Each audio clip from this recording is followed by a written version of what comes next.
shame is for the weak. I had no shame whatsoever. No.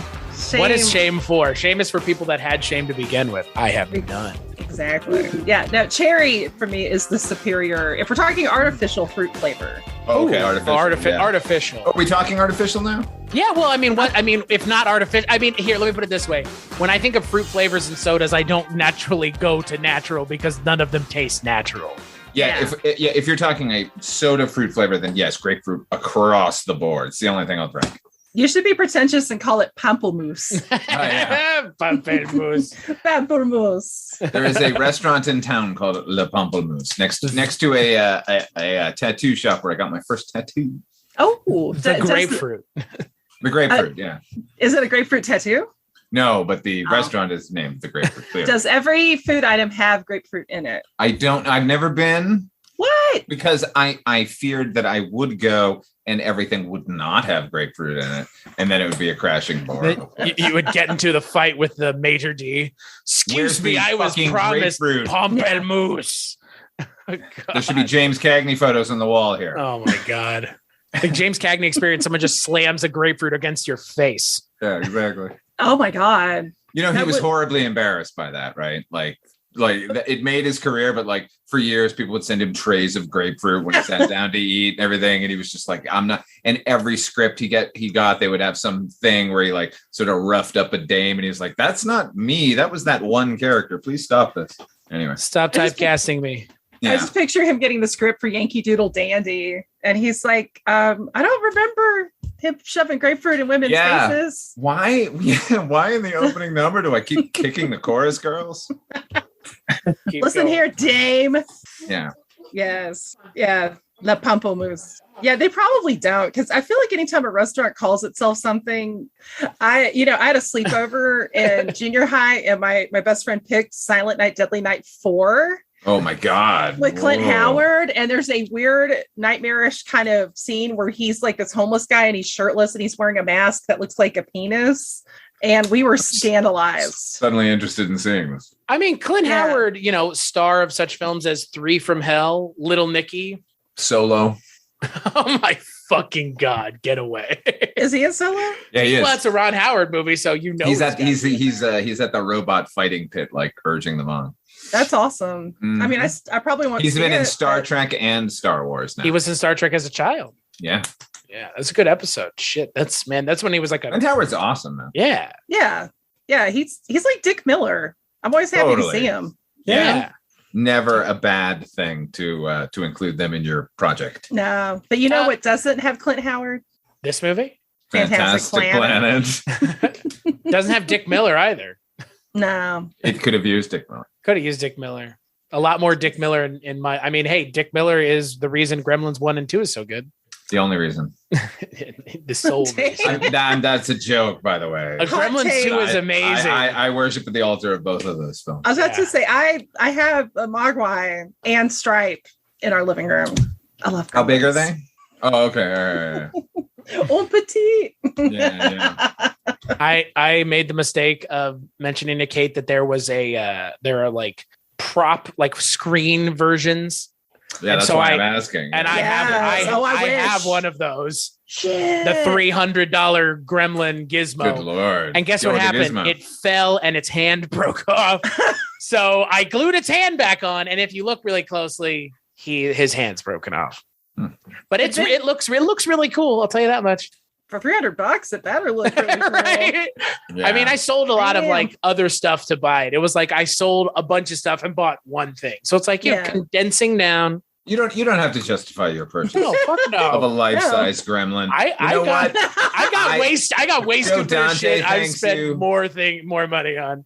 No, same. You know, Ed Grimley from SNL. I love Ed Grimley. Pull string Ed Grimley doll. Oh, I had one of those in my year. I am jealous of both of you. And an Ernest doll, a pull string talking Ernest doll. So I have the not on me, but the talking Pee-wee doll. Same. I have the talking Pee-wee, and the thing I've always wanted to get is the cherry that the Pee-wee sits. I used to have cherry. Oh man. You know what doesn't have cherry in it? This movie. Cherry could have been in this movie easily. On this episode of the Kulturecast, I'm joined by my two good friends, all the way from Diabolique and Mondo Heather Drain. Hello. And all the way from Parts Unknown. You don't know where he's from. You've never seen the things that he's seen. One and only Father Malone. Kind of a dark destination, would you say? It's kind of a dark destination. Yes. Hello, everybody. Take a taxi to a dark destination. Yes, you can do that, right? Where Banachek will be waiting. Right. At the night gallery. That's too many podcasts, bro. Yeah, you're starting to sound like me. Yeah, it's too much now. What's going on, bro? Did you not learn from me that was a mistake? No. You saw me struggling with 8 podcasts and went, this seems like a good idea. Let me make more work for myself. I can top him. Bro, I genuinely, the fact that Dark Destinations is a solo project is more work than I have done on any of the shows I've ever worked on. So yeah, but I just show up on a lot of these and just talk. So it's not that big a deal. Right? That's fair. Are you telling me that you're putting in the work of editing all the shows you never got a chance to edit by doing Dark Destinations? Which shows are you talking about? Are you making fun of me right now? No. I'm saying like all the shows. No, just the shows you've been on. I would go guest on somebody's show if I didn't have to edit it all the time.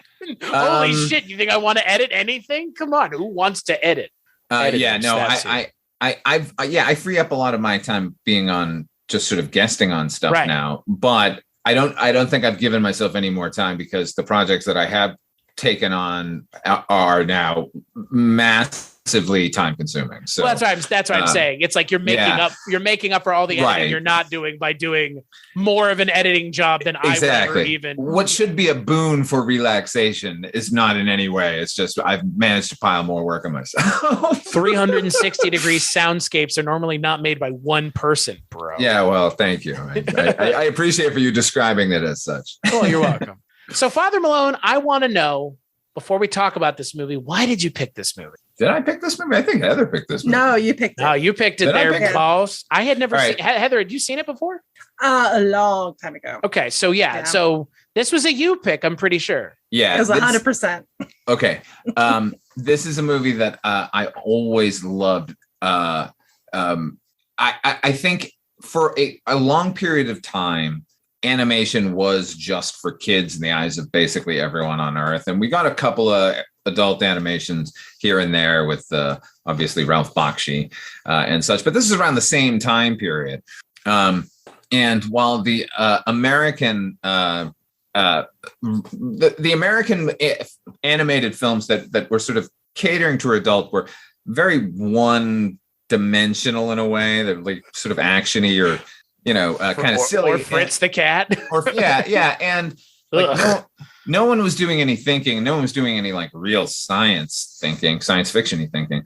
And here comes this thing from France, which I had not been privy to until I got to California. So I was 18. That's when I became a projectionist at the New Wilshire Theater in Santa Monica.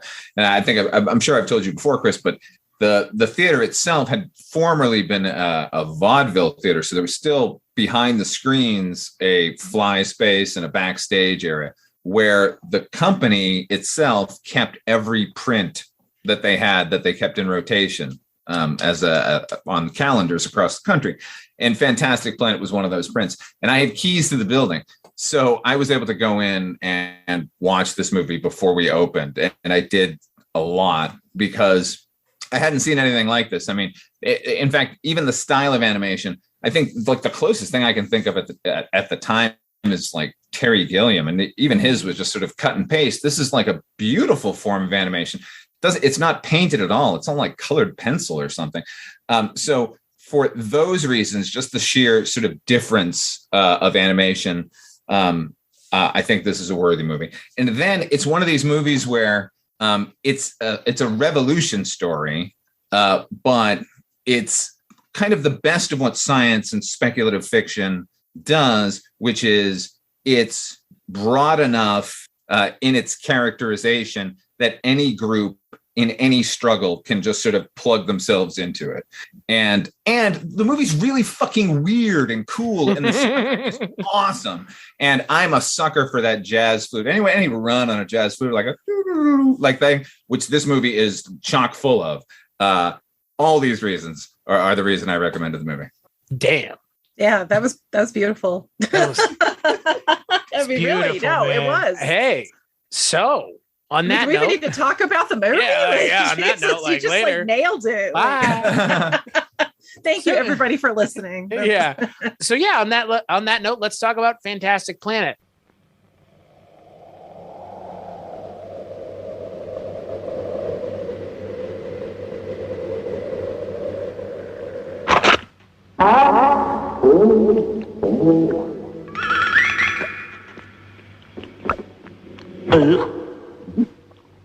Fantastic Planet.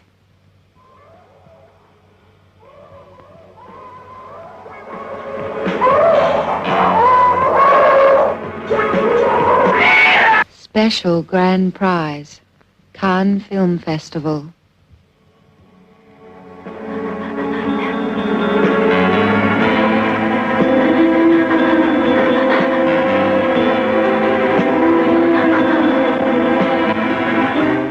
Fascinating. A fine adventure story.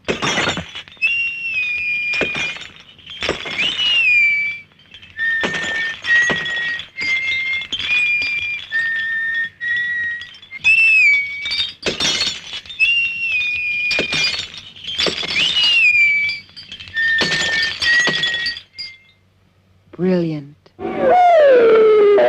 I recommend it.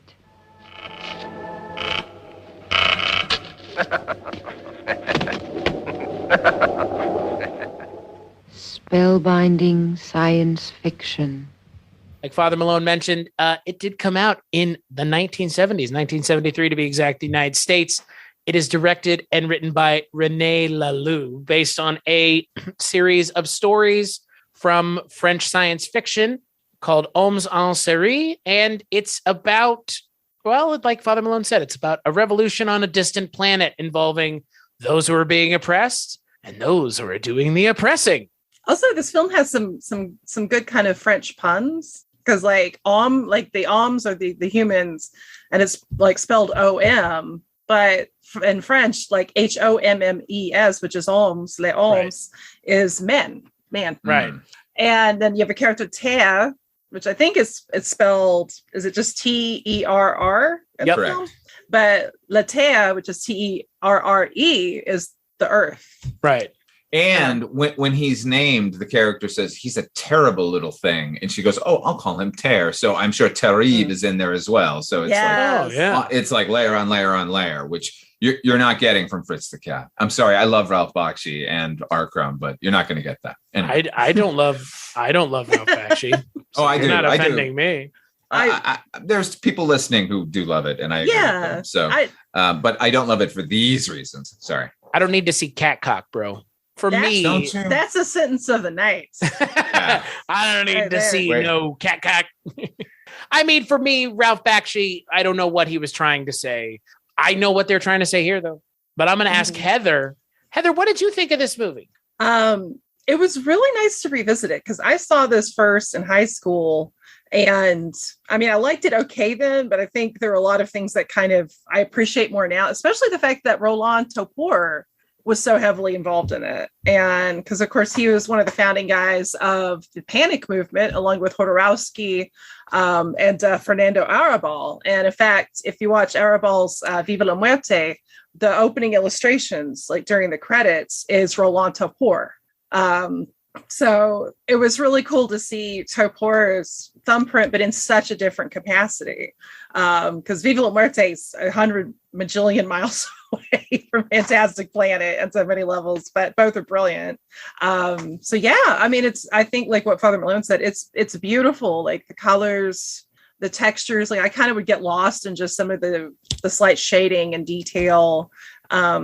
It's also nice seeing something that's fairly short. I know that sounds weird, but we kind of live in a weird era where mainstream cinema is like the length of a Wim Wenders movie, which I'm fine with Wenders, but it's nice sometimes to have a variety of length in your life, you know? Yeah. Not everything needs to be 4 hours to be important, for Christ's exactly. sake. It needs to be 5. the more economical split it into two movies is the more impactful it can be. 2.5 hour movies. How's that? Exactly. If they were going to make this now, they are. It's like Avatar now, right? Just really dumb and American and stupid, and over a 6 film series that nobody actually. James Cameron will have you're excited to see his movie. Jesus Christ, man, he's full of vim and vigor these days. Very angry. God Almighty, he's yelling about something or other every day.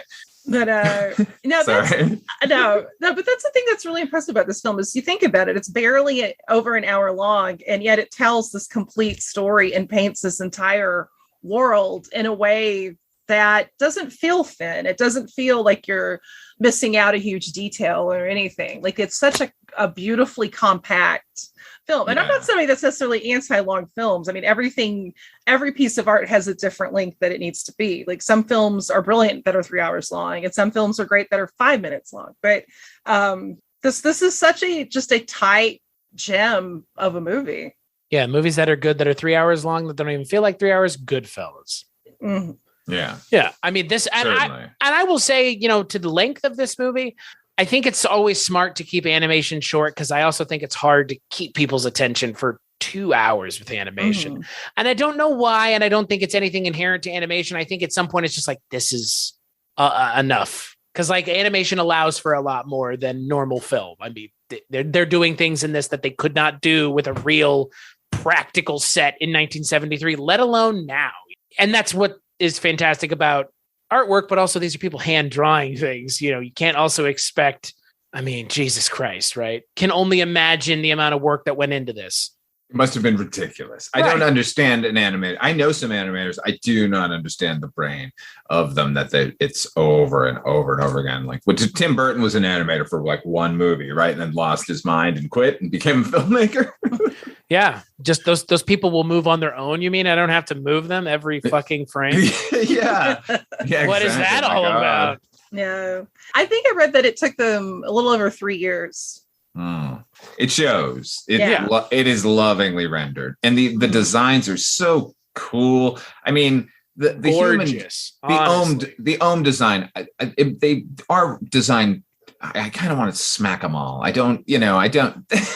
I'm not necessarily on the Ohm side. Maybe it's just Terr. Terr as a child bugs the shit out of me. But every other design in this movie is beautiful, particularly the creatures. Oh my God, those random animals. Oh yeah. I mean, just like the color that's thrown in, like the creatures, like the fauna and stuff. Yeah. I mean, that's where you have your bread and butter of these kinds of things. That's where you really set the stage and the world and make it interesting and give like we're joking about James Cameron, but like, he doesn't give you anything to look at. Looks all very the same, blue and green and blue and green and blue and green. And there's blue and green and red and all kinds. There's something to look at anytime something's going on, really. I mean, there's something to look at because it's just so well done. It's such a distinct decision too. Like the colors are really distinct. It's a specific choice. And I like it a lot. I really do. Like it just the style and the look of it alone is worth coming back to. Take away all the message that the movie has. And it's just a joy to watch. Yeah, that's the thing. Like, people say, like, we're speaking about James Cameron here. The Avatar movie was just like Dances with Wolves, but with giant Gully, dude. Or Fern Gully, exactly, right? So it's like the simplest story. But the thing is, he kind of got away with it because the visuals are so impressive. Here, it's a similar thing in that, like, they're not reinventing the wheel with this tale of master and slave. Like, that's, we've seen it a billion times, but everything we're talking about, all the visuals on display are just so phenomenal. How can you not invest in this in a much deeper way than you could ever, as far as I'm concerned, in an Avatar world of those characters or anything? Like, these characters are thinly drawn, perhaps because it's the movie is so brief, but like, I understand these people's struggles and emotions like 1,000% more than any character in Avatar. I don't know why we're comparing these two movies, but I guess James Cameron just went off and did it again. Pretty apt. I mean, it's a pretty apt comparison, though. Yeah. I've never seen Avatar. Do yourself a favor. continue that trend. Yeah, that was the plan. Do yourself a favor and we'll watch it. I'll pick that as the movie we all watch next. No, Chris. We have to prepare for the sequel. We have to prepare for the sequel. No, Thank you for acknowledging that, though, Father Malone. But yeah, I mean, Chris says, "Wait, go ahead and fuck yourself." But seriously, I mean, you say there's no like, why are we comparing it to Avatar? But it is the same fucking story, right? And more to the indigenous and the invaders and the indigenous people, because there's also that going on. At least my perception of it. Again, maybe they were always living there, but the perception of the humans by the aliens is that they're savages, which always conjures up the indigenous and unindigenous, the colonizers indigenous comparison. Absolutely. I don't mean to laugh, Chris. You putting quotation marks over every noun for that last sentence was amazing. I have to. The aliens. I don't know what you call them. Blue people. The blue people. The Na'vi. Come on. Yeah, right. Oh, sorry. The Na'vi. Fucking Christ. Yeah. The Na'vi. The thing I really respect about Fantastic Planet, going back to the thing we're here to talk about, right? I know. You brought up Avatar last, not me for once. Ladies and gentlemen of the jury, he did it. Anywho, no, I don't know. Go for it. No, it's because I mean, on one hand, you're right, Chris. Like, I mean, the struggles that are part of the message is we've seen that a lot, and for good reason, because it's, layered throughout human history. But the thing that I really like this film is that there's cruelty with every facet. Like, it's just a cruel world. It's like the Crags aren't total villains. The Alms aren't total heroes. Like, they're capable of great cruelty too. I mean, right down to, you get to hear the sentence, bring out the combat animals, shit's about to get fucked up. And even the nature itself. I mean, you have that weird laughing tree creature that like laughs and then kills these birds, bird type things. And the landscape is littered with these poor creatures' corpses. Like, from a distance, it just looks like flora and fauna. And then they get that closer shot and you realize, no, these are bodies. I mean, you get that kind of detail. So, and you know what? That's another thing that I really like about this movie, and I admire in any sort of science fiction thing, where things happen that are clearly a necessity. Like, it's not just some superfluous thing, but it's completely alien to us, and they do not bother to explain it. I love that. And this movie is just from beginning to end nothing but that. Like, I'll say replete with those kinds of things. Yeah, like, wait, what is happening here? Clearly, they know what's happening. So as long as they know, I'm comfortable. I can follow. But the movie is beautiful for that. Like the meditation scene where they kind of come apart. The crags that Tiva stumbles into, that whole thing. Oh, right. Where they make love. Yeah, it's no, not when they're making love. It's when the three guys are in their living room or something, and they're meditating, and there's this like weird little whip hand that comes out of the ceiling. Yes. And it keeps touching them as they're like disintegrating and reforming, and like. Oh, so beautiful. They say they're meditating, but what the fuck is going on? What is that whip? I don't know, but like, okay. Yeah, I'm down with they believe it. I believe it. Actually, I love that because I don't know about you guys. I get really annoyed when people complain about genres and like horror and sci-fi, where they're like, well, why does this happen? And why does that happen? And it's like, can't we have some mystery? Like, I mean, I'm not, I get kind of, I literally. When did we need everything explained to us? Like, when did that become the whole reason for popular entertainment? Like, give me something and then explain why it happened. Like, how about just something happens? You don't remember you don't remember at the beginning of the Lord of the Rings where they explained what the Ring of Power did for 4 hours? I'm with you. Like, I don't understand. I don't understand the value of treating your audience like idiots. Yeah, or like little children, and like and it's like, no, but also. Think about it. There's plenty of shit in real life that you can't explain. That's absolutely life. Fucking That's magnets. How do they work? Yeah, right. Yeah. Or fucking blankets. How does anything work, really? But I just love that You referenced the Insane Clown Posse, which is literally the last podcast I recorded and I was on. The Insane Clown Posse came up. And then Father Malone sent us. Oh, the Insane Clown Pesci. Yeah. The insane, Hey. Which I was not down with that clown. No. That's not the kind of clown that I get down with. No. Because I don't find him amusing. No. They got to have the big red nose.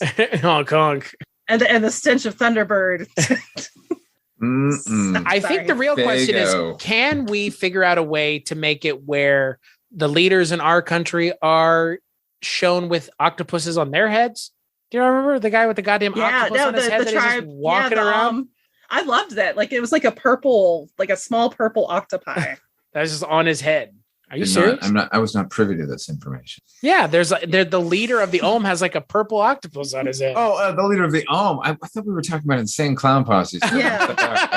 I'm like, wait, was there like? Remember when he had an octopus on his head? Yeah, like was there some famous like juggalo like running around with an octopus on his head? Like I missed that internet like wave. Like, what would his name be? Oh, geez. MC Tentacles with a Z. Tentacles, that'd be spelled really weird. TY. The number 9 is in there randomly. Yeah, tentacles. No, he'd just be called Ocho for the arms. Oh, that's a good one. Is there any other animation like this now even? A lot of stop motion animation right is similar to this. A lot of like adult themes, and we're not going to bother to explain things to you.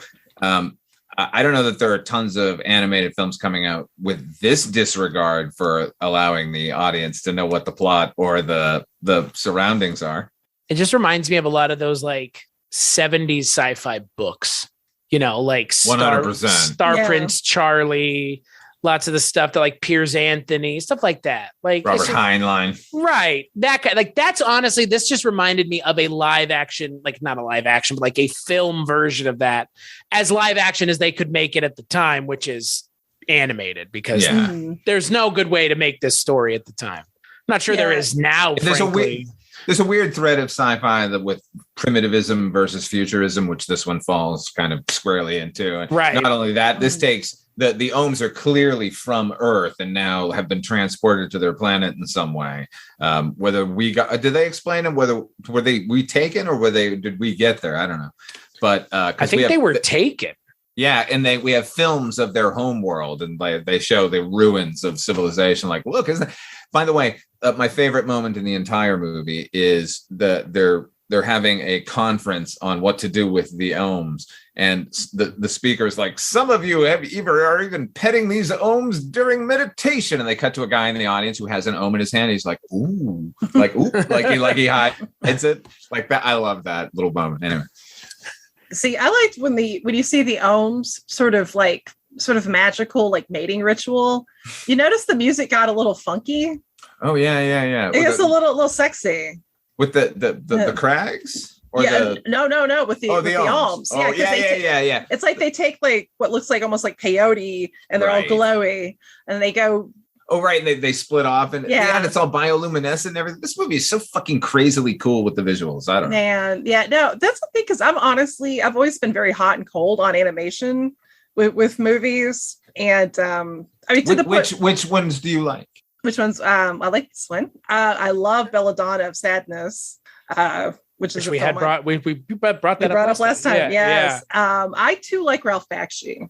I haven't seen everything he's done, but I really love. Some of it is garbage. I'm sorry, but a lot of it is not great. But some of the early stuff. But I think he's really, really compelling. Like I respect anybody that puts themselves out there to do something different. Yes, a provocateur. Of a pretty cool world, I've heard. I haven't seen Cool World. When I was saying he's had some stinkers, that's kind of what that's the stinker of stinkers. But in his defense, anybody that's made a number of movies, you're going to have, unless you're just one of those lucky actors, you're going to have some things on that filmography that aren't great. Yeah, Cool World is worse than not great. It's real bad. It's cool. It's incoherent. And a waste of everyone involved. Was there a lot of studio interference? I'm sure there's a huge story going on. I think he was supposed to be making like I think he probably pitched it as it's the adult Who Framed Roger Rabbit, and then he just wanted to make one of his bullshit stories, and then I'm sure there was a kerfuffle or something. I don't know. I had a couple of friends who were working as animators on it, and all they did was tell me like tales of woe about the production, but I didn't know what the higher ups were doing or anything. Mm-hmm. But as far as other animated movies that are like features, I don't know. I've seen some Miyazaki that I liked. Perfect Blue is really good. Thought that was incredible. I haven't seen a ton just because I'm so put off. Like I'm such a visual person. If I'm not enchanted with how it looks visually as art, I'm not probably going to watch it. That's why I haven't seen like a lot of like newer animation, because I'm not the biggest fan of how like a lot of computer generated art. And I'm not a total elitist. Like I've seen people do computer art that's gorgeous. I don't know. I'd like to see more out of the box stuff, I guess, with animation. I would like them to stop doing computer animated hand-drawn animation, like the 3D for 2D things. Just stop. Like if you're going to be animating 3D, just do it 3D. Like and if you're going to animate something, actually hand animate it. Be novel in this day and age. I mean, what about you guys? Like, what are some of your favorite animated movies other than Fantastic Planet? Go for it, Father Malone. Fantasia's really good. I like that one. That one's beautiful. That is well done. Allegra non troppo is a really, really good answer to Fantasia. I forget the filmmaker's name. That's an Italian, like it's basically an evil Fantasia, or not an evil Fantasia, but a more heartfelt Fantasia, let's say. Those are both really good. I love Heavy Metal, the animated, because I was once a 13-year-old boy, so I'm sort of legally bound to love that one. Plus, Dan O'Bannon wrote one of like that B-17 segment. Which is Hell yeah, awesome. He did. Yeah, it's a great. And then I don't know, what have I liked since? I don't know. Music kicks ass in Heavy Metal too. Yes, it does. Yeah, it does. That sequence in particular. That anyway. I don't know. That's kind of my thing. It has to be like I like animation where the character design is really sort of thoughtful, or like exaggerated and cool and crazy. That's sort of what catches my eye. And then honestly, the entire sort of Termite Terrace, and then what was going on at MGM, like during the heyday of the animated short, like I adore that entire, but like all of those. In fact, I just found a whole bunch I had never seen before, like available to me streaming. So those aren't necessarily feature films, but when I think animated, those are usually where my mind goes. What about you, Chris? I want to answer with a bunch of Disney bullshit, because that's why I kept halting, because I was like, well, I love this Disney movie and that Disney and that. And like, I mean, can I name a bunch of Disney movies? Yeah. I mean, I don't want to name a bunch of Disney movies, but I'm also not the biggest fan. I mean, kids my age grew up on Lion King and stuff like that. And like, that's great and all. I've never been someone who's enamored with those kinds of movies. I don't know. Like, it's not that I dislike animation. That's not even it. It's just like, I think I'm with y'all. It's got to be something really novel or fun or interesting to really pique my interest. And I can't even think of anything right now. Cause like the Miyazaki movies I've seen, they're okay. Like, I don't know. Like, they're not made for me, clearly. Like, they're not made for me. And it's cool. Like, I get that. Heavy Metal's fun. I don't know. I I don't gravitate towards animation. So. Yeah, no, I can understand that. I've said like half to 2/3 of Heavy Metal. Like, I found it a little uneven, but it's wildly uneven. It's actually a lot of it is actually kind of bad story wise. It's not good, but the designs are crazy cool, except for that Mobius one, which all looks muddy and weird. Well, I just remember like as a kid seeing there's like a saucy sequence, and when you're a kid you're like, ooh, boobies, and they're animated boobies, like whoa, but then like they ruin it by having Journey's open arms. Oof. You know what? Like not only that, but like I said, I've seen that scene a lot. The right before the guy makes a sandwich and he uses this like he takes a canister out and it's like a compression can, like it hisses when it opens, and then it pours out this mayonnaise, and he like eats it, and then like 2 seconds later they're having sex. Like, so it's all gross because Journey's playing on top of all of that. Yeah. I see. If I think about it, the thing I've watched the most animation wise is The Simpsons. And how could you not? Really? I mean, I was watching it as a kid when it was in the best seasons of the show.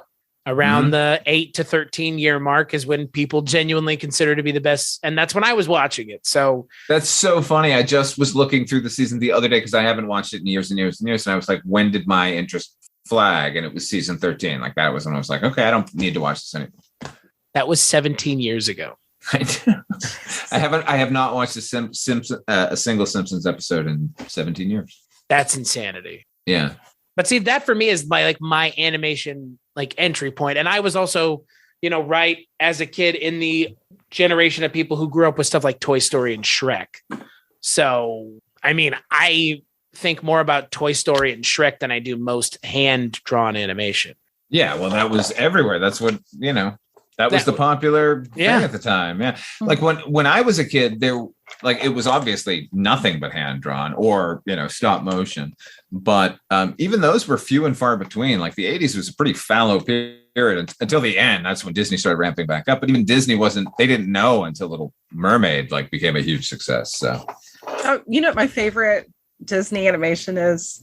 Like the band Negativland did a video for their song "Gimme the Mermaid," and they were friends with a guy that worked at Disney, and they illicitly used the Little Mermaid in the video where it's Ariel, but she's talking like Greg Ginn, who was like, they have audio of Greg Ginn threatening to sue the band, and so you have like Ariel saying, "I'm going to sue your ass." Oh no, I've never seen that. And I love Negativland too. Oh my god, you got to see it! I will send it to you guys. Yeah, it's brilliant. It's fucking brilliant. Yeah, I like a lot of early 30s, like Max Fleischer. Yeah, and that's just cool to look at, right? Right. It's beautiful. I'm trying to think of that. Oh, I can't remember his name, but there is the Russian filmmaker that made The Cameraman's Revenge, which is like stop motion bugs telling the story of infidelity and revenge. Yeah, it's really, really like fascinating to look at.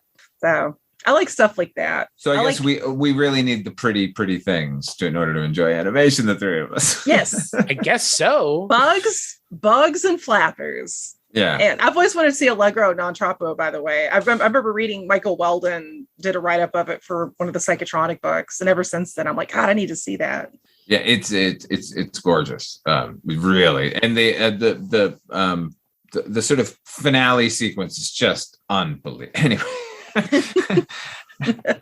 Yeah, you obviously want to see it. I don't know why I'm pumping. Does it involve? No. I want to hear somebody listening. Penis-tongued creatures. Penis-tongued creatures? No. Yeah, the flying bird thing in this movie. Oh, this thing. Like phallic stuff going on. Mm-hmm. A lot of phallic stuff going on. A lot of weird stuff going on. A lot of just body horror adjacent stuff. I felt so bad for that one, like that creature though when they kill it. Even though it's understandable that they killed it, like, I don't know.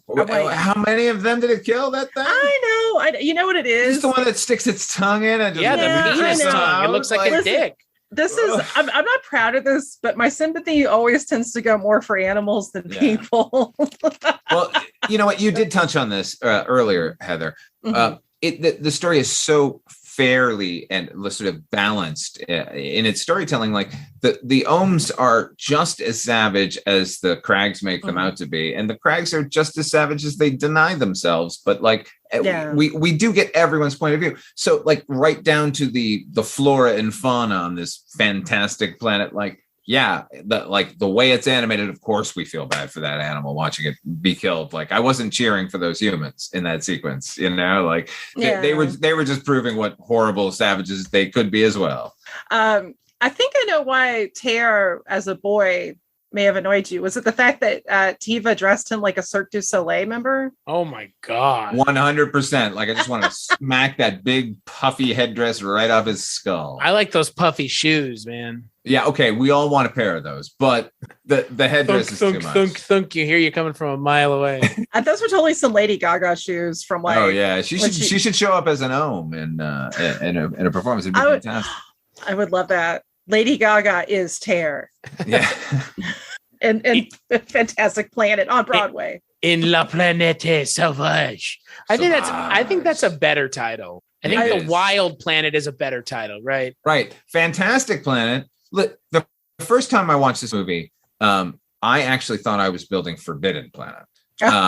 So yeah, like, but Savage Planet, which is obviously what the real title is, like, is like way more appropriate. Like everything is a savage in this world, and it's all about finding a balance or something. But like fantastic, yes, it is fantastic in a fantastique way, but it isn't like woohoo, this is great and this fantastic. We're on a roller coaster. No, this entertainment has a price to it.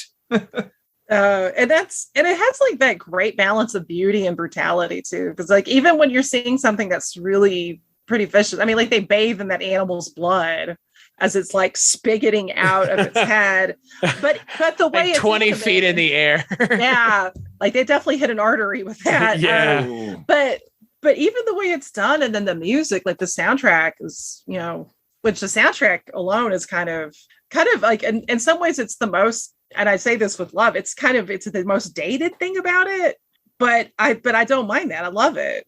I mean, that's I always get irritated when people say, "Oh, this and that is dated," like it's a bad thing. It's like, so is it good? That's all that matters. And the guitar player wore out his wah-wah pedal during the recording of this particular soundtrack. It's fucking awesome. It really is. It super dates the movie. Everything in the movie dates the movie though. And it's still as, I think, impactful as it, I wasn't there. I mean, I was born that year, but I wasn't around. I didn't know the climate of 1973, so I can't tell you how impactful it was on them, but I found it at, age 18, 19, thought it was pretty damn powerful. And I watched it again. I'm almost 50 and I still feel that way. I think I just love the fact that like little baby Malone was ushered into this world. Same year that baby Terr. Yeah. Like, still hard like Mark Twain and Halley's Comet. They came in and they'll go out together. So when they finally burn the negative for Fantastic Planet, that's when I'll go. That is the second time now in 2 days that someone has brought up Mark Twain and Halley's Comet. Oh, really? Oh, weird. Wow. That's fucking strange. And you used it the exact same way. Can't be that much of a coincidence. Came in on Halley's Comet, left on Halley's Comet. Yeah. He just went home, baby. Yeah, exactly. Yeah. Mark Twain just went home. Did you ever see that claymation, The Adventures of Mark Twain? Is that the one? I think I've seen clips of it. Is it the one where like this creature says, "I'm an angel," and it's fucking terrifying? Yeah. Yes. That is fucked up. Will Vinton, who did the horribly racist Step and Fetch It California Raisins, also did this movie, which was a beautiful film where the characters from Mark Twain's stories interact with him. It's Becky Thatcher and Tom Sawyer and Huckleberry Finn, like on this adventure in this like airship, and they're jumping in and out of his stories. And at one point they get in an elevator that takes them up to the mysterious stranger, which if listeners, if you haven't read, go read it. It's literally my favorite story in all of literature. And yes, it involves a character who is in fact an angel, sort of interact. If it's Fantastic Planet in like a maybe 3-minute segment, like all of the horrors of humans and our overlords and a master servant relationship. And it's all the bitterness of Mark Twain sort of post the death of his wife, like sort of condensed. And it is, anyway, I'm gushing. No, I love it. Yeah, that's the movie. You're right. That is the movie I was talking about. Yeah, actually, you talking about that brought up, and I can't believe I didn't immediately think of this, like a great animator who never made a feature film, but worked a lot with Frank Zappa, is Bruce Bickford. Remind me. Yeah, he did. There was a VHS put out called The Amazing Mr. Bickford, but you see his work a lot in Baby Snakes, like the film that Frank did. And he used Zappa heads. I'm sorry, I'm a little bit, not into Zappa. No, it's okay. He's impenetrable to me. I've tried numerous times over the years. I just can't get through that wall. It's I'm no gatekeeper. Like different things for different people, but I do highly recommend checking out at least a little bit of Bruce Bickford out there. I'm just explaining my ignorance and not, in Bickford's knowledge of him. That's all. This is we are here for a communion of different minds. Right. and Friendship and Fantastic Planet. And Fantastic. And I love the way that Chris says the French title. It makes it sound like a cologne I want to buy. La Planète sauvage. I would buy that like. Au revoir. Mais oui. I'm glad. You know what's funny? I'm glad this is on HBO Max, and it almost makes sense there because HBO Max has quickly become an interesting repository for adult animation. Yeah, Weird. Crazy. It's because of all those hubs. That's why. Because it's Turner Classic Movies and the Adult Swim and what the Cartoon Network and Warner Brothers, right? No. Warner Brothers is a separate thing. What's Warner, the other cartoon? But Warner is HBO Max. Yeah. So yeah, exactly. So yeah, that and just what I was saying, like watching sort of. You can watch they've broken them into seasons of Warner Brothers animation from the beginning, like with Bugs Bunny and clips I've literally not seen before. And I've now been plumbing Disney Plus for their sort of animation shorts, which all come with disclaimers now. It's insane. I love it. Disclaimers for what? We might be presenting something that's was once culturally sort of standard, and it wasn't right then, and it's not right now. Here's the thing you wanted to watch. Huh. But they still won't show Song of the South. No, I haven't come across it yet. No. Yeah. Yeah. Now, and they've taken out the ride as well, which is good because I hated that ride anyway. Which ride was that? Splash that was Mountain. the Splash Mountain. Oh my God. Oh shit. You're right. Yeah, it's like Princess and the Frog ride. I love that ride because I love the animatronics. Well, yeah, because watching a beautiful character design come to life is wonderful, but not the racism part. Yeah, no. Yeah, I really need Brer Bear. No. I'm glad I got to do Mr. Toad's Wild Ride the one time I've been to Disney.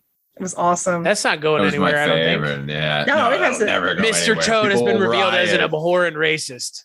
Oh no! In a tweet from 1994, Mr. Toad, you said this. It wasn't me. No. It was my brother, Mr. Toad. I don't know what Mr. Toad, as opposed to Mr. Toad. God. Mr. Oh, Chris. Yeah. What is the deal with Song of the South? What do you mean? Like why in this point in time not just release it?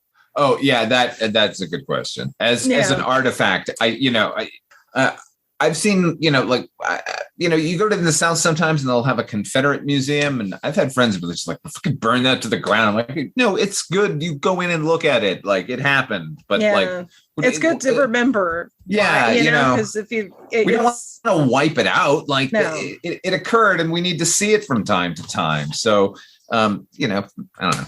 I don't know what the point of hiding it is because it's a pretty open secret that it exists. Yeah, there's pictures of it. I'm sure you can find clips of it still. Like, at one point I had, as a kid, speaking of in the 90s, I had a VHS of sing-alongs from Disney live action movies, and one of them was Song of the South. Zippity Doo-Dah, right? Yeah, Zippity, exactly. And it's like, and that was released by Disney in the last 30 years. Yeah. Take some chances for fuck's sake. They're throwing disclaimers on everything. And like, is it illegal or is it a moral thing that they're doing? Like, I don't know. It's a moral choice. Yeah, I guess so. Like, is it actively racist though? Or is it just like, oh, we're embarrassed about the way we were so casually racist? You know what I mean? Like, I have not seen the movie since I was a kid, but I did see it when I was a kid because it was once available. I mean, is it like this though? If Song of the South had been a serious movie, would they have released it? Like Fantastic Planet is a serious movie that tackles serious issues. Yeah. Seriously, for the most part. Would Song of the South be released if it was taking that seriously as opposed to, really romanticizing it and adding a fucking animated rabbit? Yeah, it would never have gone out if it was actually tackling racism in the South and like sort of during the Reconstruction. Then I think it wouldn't have gone out of print ever. But it's so sort of like cavalier with its like Southern caricatures and morally questionable tale telling. Yeah. I mean, there's definitely a problem when people try to kind of rewrite history. I mean, to me, that's also kind of the problem with it. It's like if Disney try to keep acting like, oh, we want to distance ourselves. Well, no, own up to your bullshit. Own up to it. Yeah, that's another thing, right? And especially because there's always a danger people have short-term cultural memory as it is. That way, if you preserve history, preserve, historical artifacts, whether it's a movie or whatever, you can say, no, people did this back then. I mean, I remember God, in 2016, I had two different people argue with me that there was no Cold War fear in the 1980s. Thank you.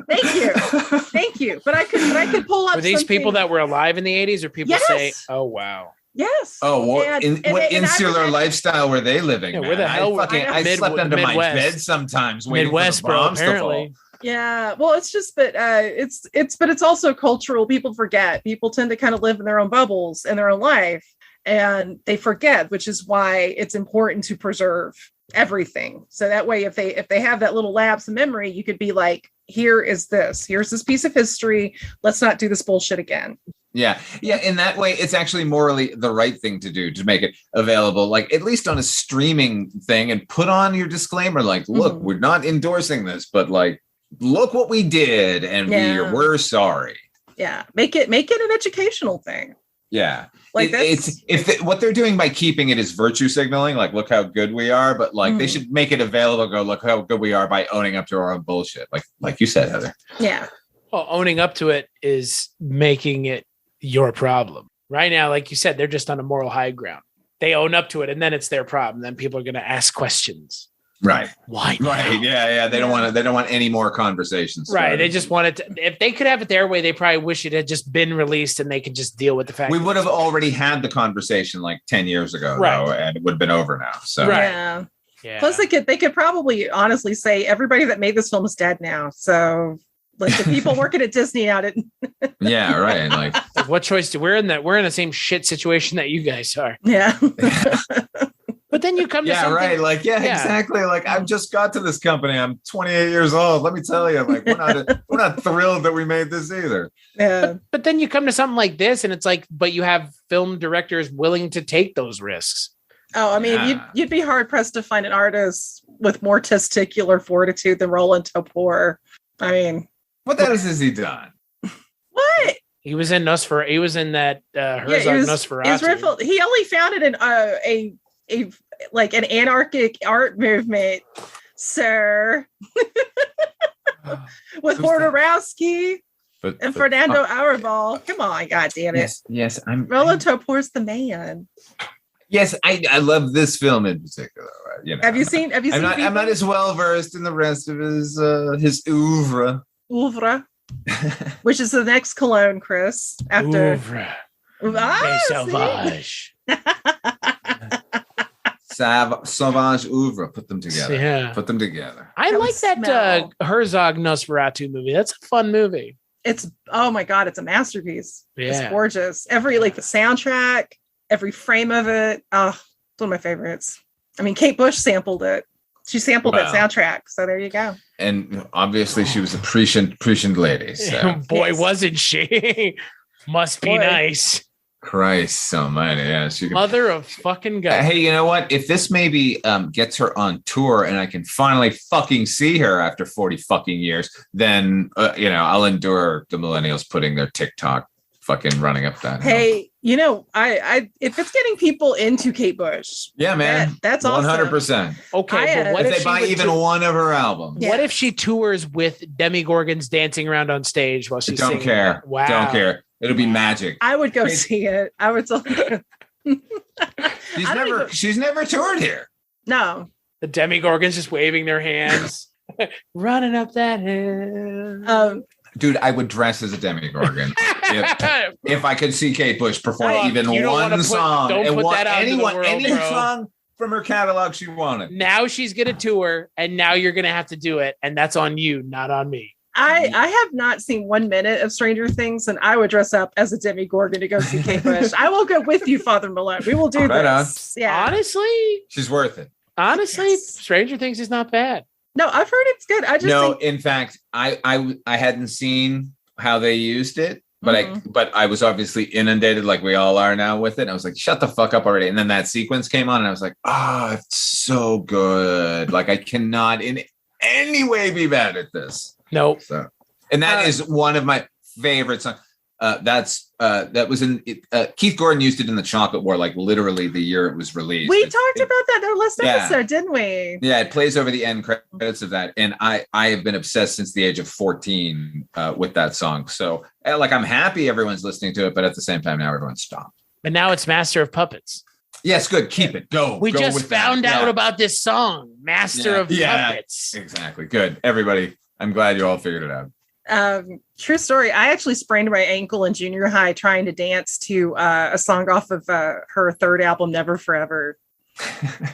I'm not a good dancer, it turns out. Kate Bush injury. True. And this was like the mid 90s. Like other kids nobody else knew who Kate Bush was. So it's kind of nice. I'm like, finally, come on. Right, exactly. I had never heard that song before the show. Oh, okay. But see, that's cool. You are now welcome to our club. Right. The Kate Bush Club. It's good. She's good. It's a gorgeous song. Yeah. This woman's work. Everyone should try listening to that one. Everybody. Tear your fucking heart out of your chest. Oh my God. Have either one of you ever seen Blackadder? The British. Oh yeah. Yeah. Okay. That video, Chris, if you haven't seen Blackadder, it's a hilarious British show from the early mid 80s. Right? Yeah. But one of the actors that's in that is in the music video for this women's work. And I'm not going to spoil that video for you, but oh my God, just ripped my heart out of my chest and eat it, Kate Bush. Oh, it's just that. And also Cloud Busting. That music video always makes me cry. Yeah. This is the magic of this woman. Yeah, she's got something. Yeah. She's tuned in somehow. And now she's getting that Stranger Things money, baby. Fucking A, good for her. She deserves it. That's like when Trainspotting came out, suddenly everyone in the world was into Iggy and the Stooges. And all of my fucking hipster friends were like, fuck this. And I'm like, you guys are being assholes. Like the culture finally caught up to what was cool. Like just let it be. Like, let these geniuses fucking, revel in their, genius. Turns out that Danny Boyle is not a genius. No, he's not a genius. Not Danny Boyle. Iggy Pop. That's fair. I thought you were talking about Danny Boyle. I was like, also not a genius. No, not a genius. You see that Pistol Show? He is not a genius. Oh, I refuse to watch that. I saw Slumdog Millionaire. I've seen enough. Oh well. No, I and especially you know what? He can come back. People can come back, Chris. I just don't see the point of the Pistol Show. Like I don't want to see it, but I also don't understand it because like we'll just focus on the most obvious thing. It's like the Passion of the Christ. Let's focus on the most obvious thing. No, they think they're being clever because they think they're not focusing on the most obvious thing because they're using Steve Jones's memoir, so he's the main character of the series, which is obviously the worst possible thing they could have done because Steve Jones, like, yes, he's part of the band, yes, he contributed, blah blah blah. He's a dumb person, and you have John Lydon as a character, right? So John Lydon shows up in like the last minute of the first episode, and the whole first episode is garbage, and then the second episode is fucking awesome with this kid doing John Lydon, and it's Vivienne Westwood and fucking Malcolm McLaren, and like suddenly it comes to life with what must have been artistically just lightning in a bottle for a little while, and then the whole rest of the series, then it sort of clicks back to Steve Jones, and it just gets progressively worse. It is terrible. God. Well, and I mean, anybody that wants to know about the Pistols, just watch The Filth and the Fury. Like that Julian Temple documentary is fucking perfect. It's a great documentary. And it's got all of the voices. I don't need to see a recreation. I don't even like Sid and Nancy. And I love Alex Cox, but it's like, I don't know. I love Sid and Nancy. It's a beautiful film. I'm just those people, if you know too much about, and this is so nerdy, but like if you read enough about factual history, seeing people adapt it after a while, you get kind of like anal. Yeah.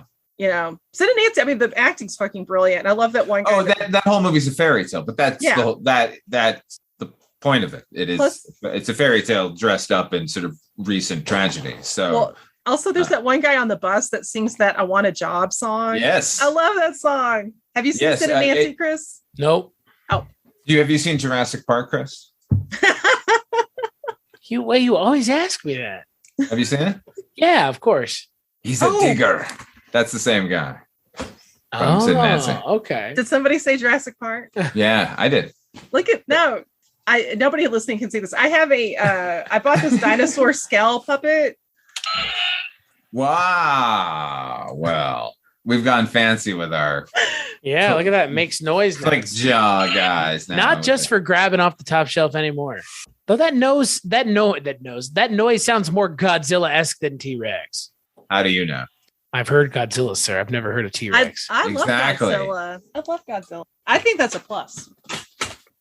What are we talking about on the next episode? Do we know? No. I guess we're going to have to hash that out. We talked about a couple things. I don't know if it's anything worth watching and talking about. Well, I think there's plenty worth plenty, baby. About. What do you? Is there? I don't know. I'm good with whatever. Is there a film you've always wanted to see, Chris, and you haven't? Because this would give you the perfect reason to watch it. Home Alone. Really? I've never seen it. You're asking. That's guess what, Kid. That's a new ringtone, by the way. His father Malone saying, "You really? You've never seen Home Alone?" I've never seen Home Alone. Yes, either. Malone. What can I do for you? Never seen Home Alone either. You really haven't seen it either. Oh wow! I've seen enough clips of it that I'm sure I feel like I've seen the whole movie, but have I ever sat down and? This is how I know Father Malone and I are split from the same atom. That's always my same response. I've seen enough of it to know what it is, and I know I don't want to see it. Yeah, like I've seen what the comedy is like, and it's not for me. Yeah, you guys are good. I was forced to watch it as a kid. I didn't hate it, but you're a kid, like who cares? Everything's fun and.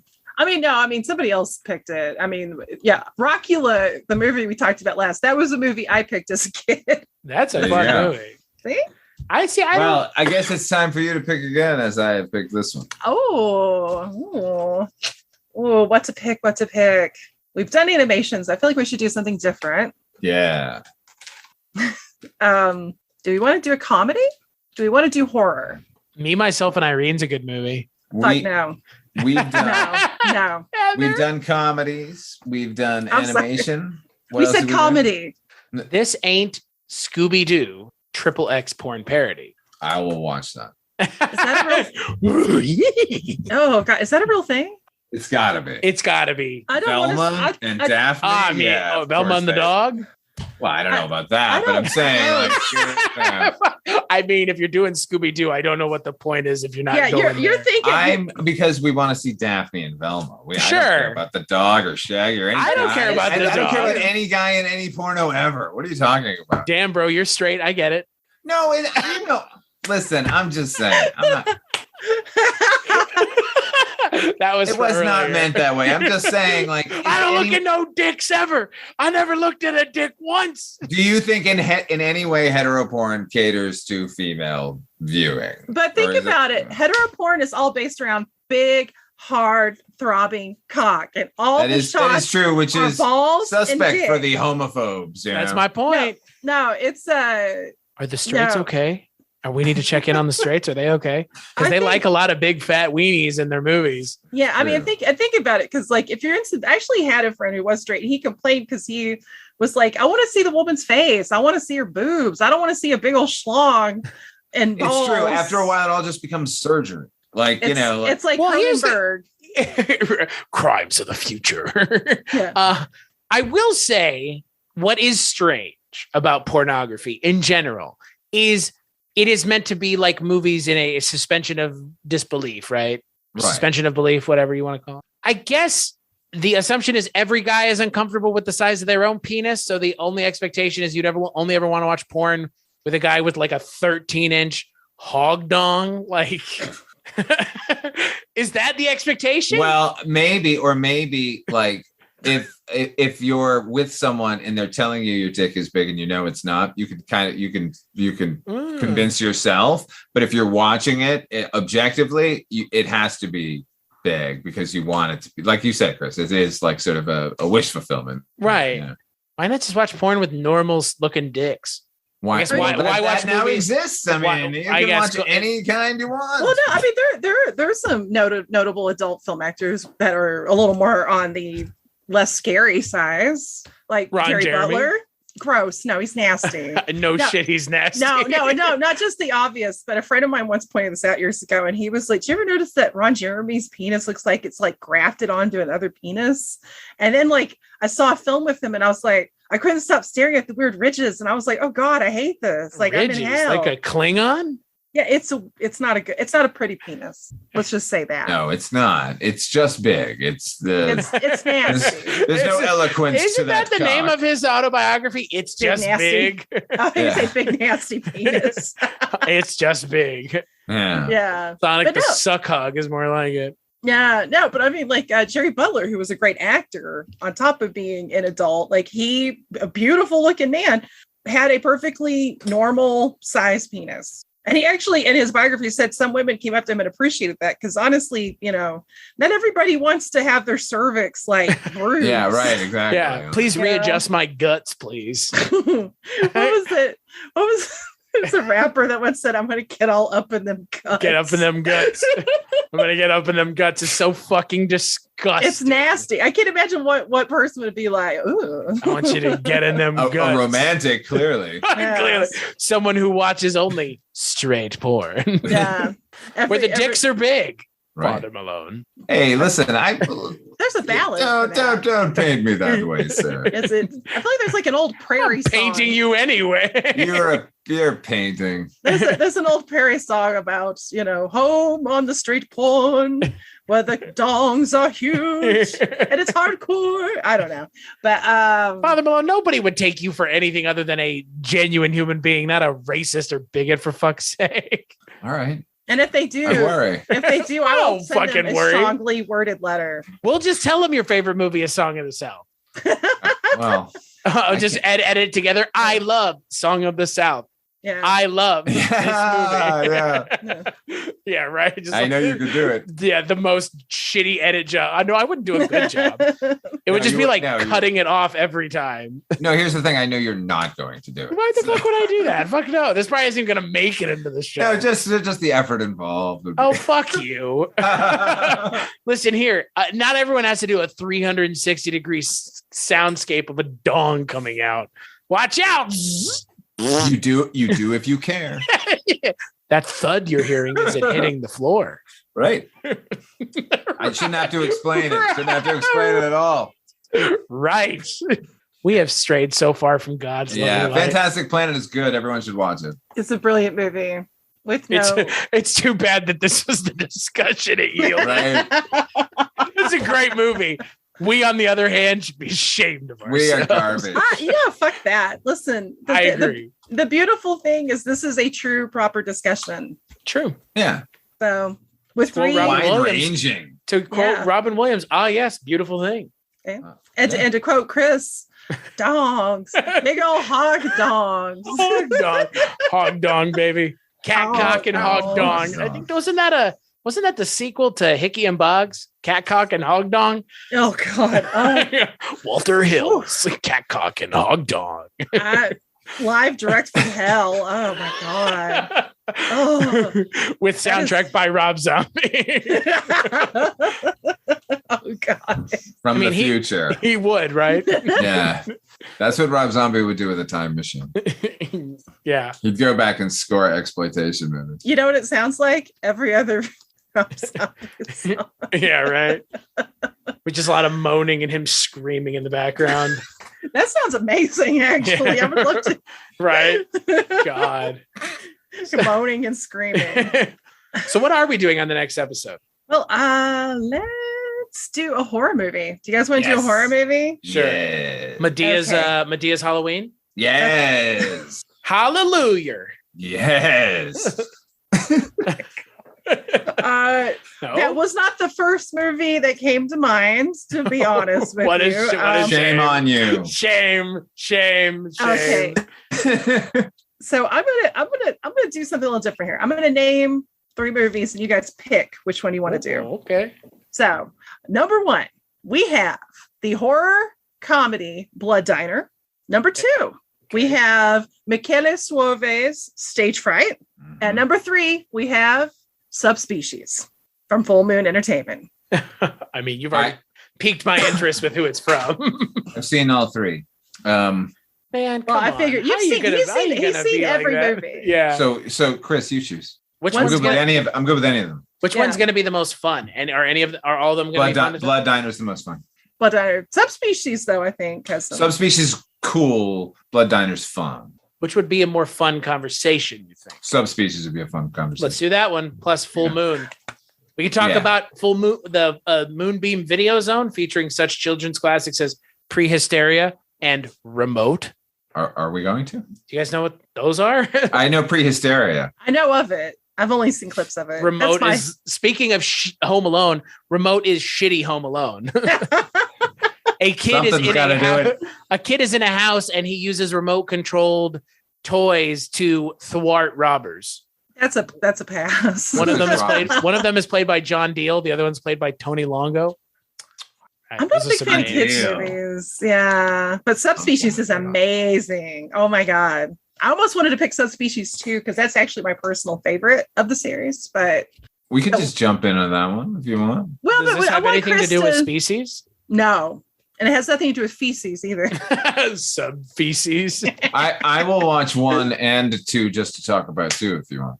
Ooh. That's fine. Well, Chris, do you want to watch 1 and 2? That's fine. I watch a lot of movies. Yes. Oh my God. I'm so excited. I love these movies so much. What are these movies about? Vampires. Oh. And it's got beautiful cinematography. There's some great practical effects. And it's got one of the most badass vampire characters ever with Mr. Radu Vladislav. It's fucking awesome. And I love it. I actually haven't seen the sequel, so I'm just glad. Oh, 2's amazing. So good. Cool. So yeah, I guess on that note, on the next episode of the Kulturecast with these two, we're going to be talking about subspecies 1 and 2. Is there a 3? Yes. And actually 2 and 3 were made back to back. 3's really great too. 1 and 2 and 3. So I guess we're watching the Subspecies trilogy for our next one. Well, we don't have to. I don't want to put that. I guess on so. If you only want to. Yeah, I mean, why are we not going? Too late, Heather. Yeah, they made them back. You found the right people for the right idea. Yeah, right. I feel like I've just won the lottery or something. I'm so happy. So instead of Subspecies 1 and 2, we'll talk about Subspecies the trilogy. Yes. Yeah. Now there is a 4th one, but I don't recommend it. Listen, don't push your luck. There are actually 12. There's 8 of them. No. One of them is Thor: Love and Thunder. Subspecies 9. No, I think focusing the trilogy is a pure thing. We will focus on that. That'd be my suggestion. I am looking forward to it. I am too. I'm so excited. Thank you guys. So until then, Heather, where can people find you if they wanted to track you down on the internet? That sounds maybe not track you down, if they wanted to hunt you down. Yeah, that sounded very creepy. Jesus, sorry. Please don't track me down.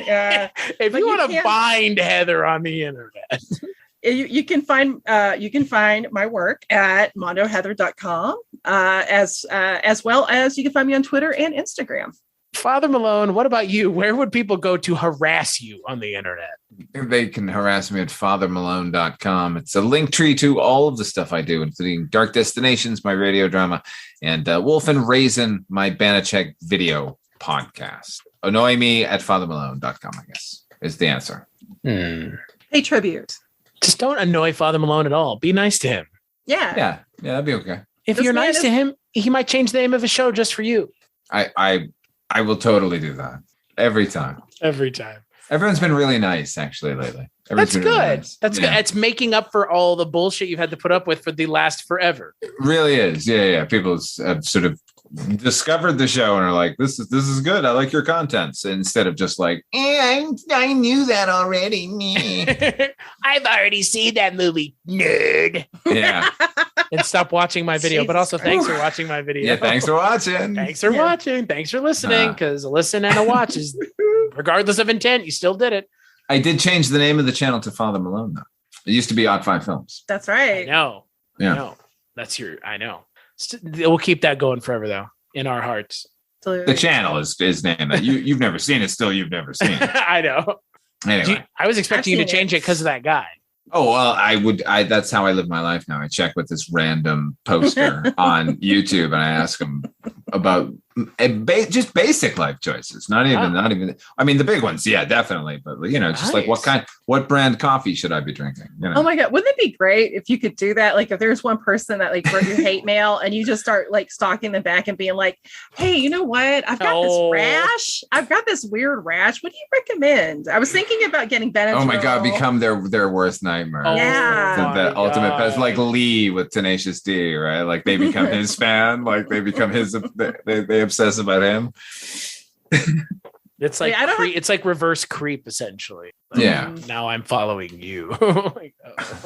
Please don't harass anyone on this show, myself included. But if you want to find me, it's cstachiw.com, CSTACHIW.com. That's my link tree. Go there for all the things I work on. Father Malone and I do a couple shows together. We've completed a show, a little thing about Tales from the Crypt. Feels like a lifetime ago that we did that. But it's done. It's over. We're completed with that. But I'm on some other shows with Father Malone, and he's on some of my stuff. So if you want to find me, go there. Kulturecast.com, patreon.com/Kulturecast, all the usual stuff. Rate and review the show on iTunes. That's all you got to do. You don't even have to give anybody money. It's free. Zero interaction with real human beings, even if Yay. Right? Heather, Father Malone, as always, this was fun. Yes, thank you for having me once again. What is this? What would it have been better if at the end of the movie they had played a remix of the song by Art of Noise, with Dan Aykroyd singing in the background? Yes. Okay, I'm just making sure.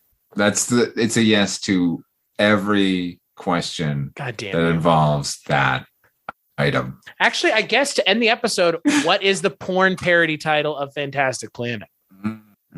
Oh, Astastic Planet. Astastic. Not going to get better than that.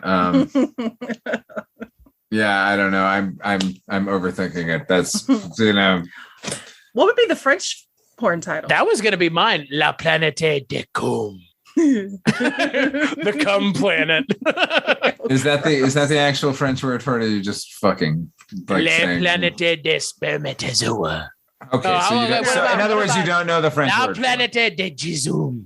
I don't think I want to go to a jizz planet.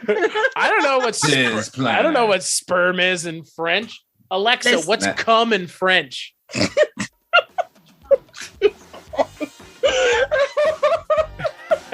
love that this is recorded for posterity. Father Malone, you never gave your answer. Well, I don't have one. I ain't got one for this one. Planet of fucking. I don't. Fucking planet. Somehow, in having no answer, it's the best answer of them all. Yeah. Planet of fucking planet. Yeah. Well, on that note, I guess that's the end of the episode.